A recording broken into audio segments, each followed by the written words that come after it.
महान दल के राष्ट्रीय अध्यक्ष केशवदेव मौर्य आज एक बड़ी जो कार्यकर्ता सम्मेलन कर रहे हैं और जिले स्तर के कार्यकर्ताओं को इंदिरा गांधी प्रतिष्ठान में बुलाया गया है। आज बड़ा कार्यकर्ता सम्मेलन है, क्या मकसद है इसके पीछे का? मकसद साफ है। 2024 में महान दल को उत्तर प्रदेश की राजनीतिक धरातल पर स्थापित करना है, किसी को हराना, किसी को जिताना। लेकिन किसके साथ जाना है?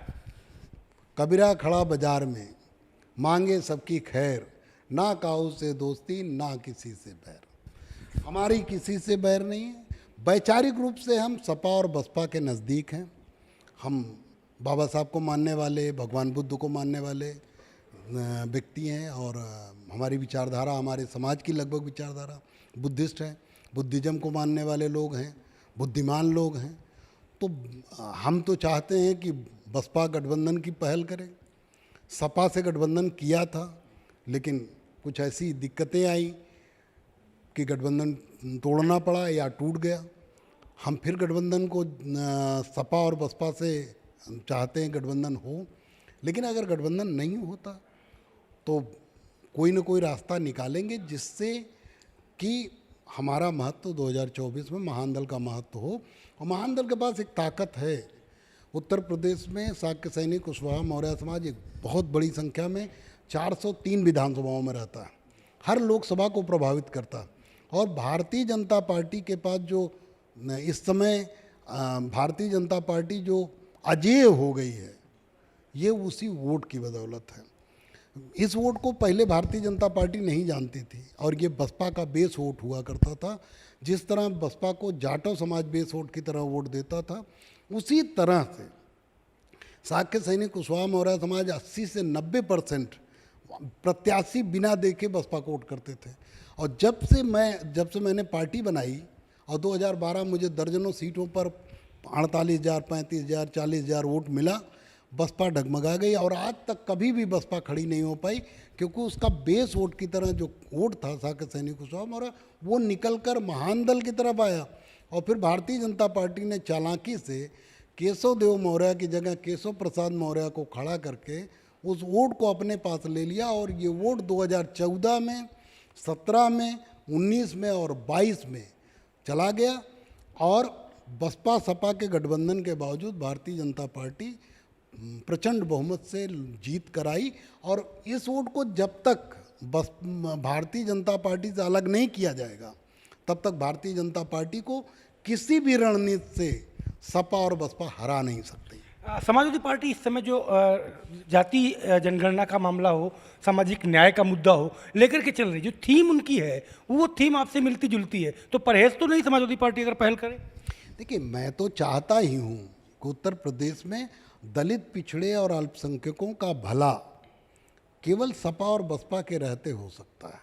भारतीय जनता पार्टी और कांग्रेस तो दलित, पिछड़े, अल्पसंख्यकों का हित करती हैं और उनका आरक्षण का हिस्सा छीनती हैं, जाति जनगणना नहीं कराती, सामाजिक मुद्दे पर कोई भी उनका सरोकार नहीं। वो तो हमें अनपढ़ और नीच बना के रखना चाहती। जिन प्रदेशों में कांग्रेस और बीजेपी की सरकार, सबसे ज़्यादा मजदूर दिल्ली में और बॉम्बे में कमाने वहीं के जाते हैं। ये आरोप है मेरा और सत्य यही है। जब तक बिहार में उनकी सरकार थी, तब तक वहाँ के सबसे फेमस थे बिहारी कि मजदूर गरीब होते हैं।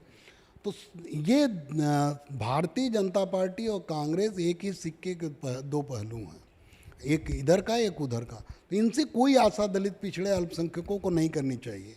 लेकिन दिक्कत क्या है कि सपा और बसपा घबराई हुई हैं कि दूसरा कोई दलित, पिछड़ा नेतृत्व पैदा ना हो। वोट तो हमें मिल जाए, हमें मौर्य वोट मिल जाए, शाक्य वोट मिल जाए, हमें पाल वोट मिल जाए, प्रजा, लेकिन इनसे नेता न पैदा हो, लोडर पैदा हो, लीडर न पैदा हो।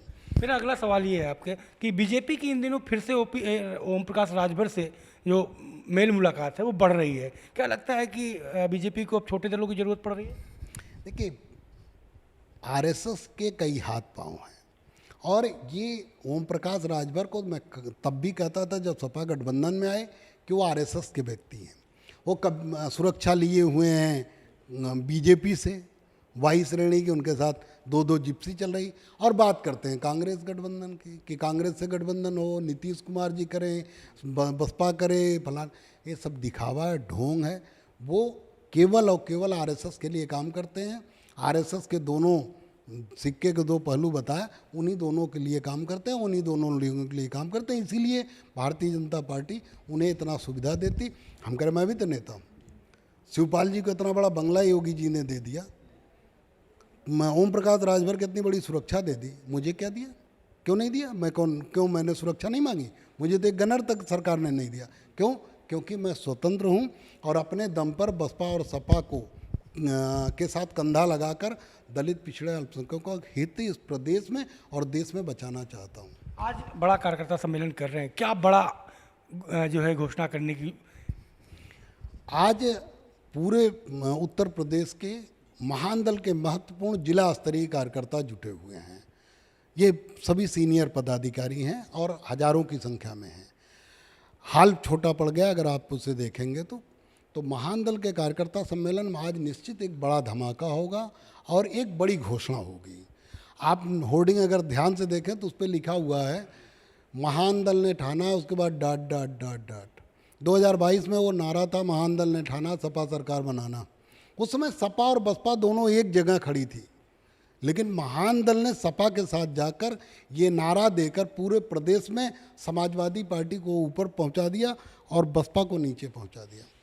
दलित जो भी लोग थे, दलित पिछड़ा और अल्पसंख्यक समाज जो भाजपा को हराना चाहता था, वो 2022 में अखिलेश जी के साथ गया। और आज निश्चित रूप से महानदल उस नारे को जो आधा डाट छोड़ा हुआ है, आज वो शाम तक मंथन करके महानदल के कार्यकर्ताओं की सहमति से वो नारा पूरा करेगा। तो इंतजार रहेगा कि राष्ट्रीय अध्यक्ष थे केशवदेव मौर्य, जिनका साफ तौर पे कहना है कि आज बड़ा कार्यकर्ता सम्मेलन रखा गया है और शाम तक जो नारा होर्डिंगों में है कि महानदल ने ठाना है और जो खाली स्थान छोड़ा गया है वो शाम को कार्यकर्ताओं के साथ बैठक के बाद उसे भरा जाएगा। और देखना दिलचस्प होगा कि 24 में इस बार महानदल किसके साथ जाता है। कैमरा पर्सन शुभम के साथ संजय चौहान, भारत समाचार, लखनऊ।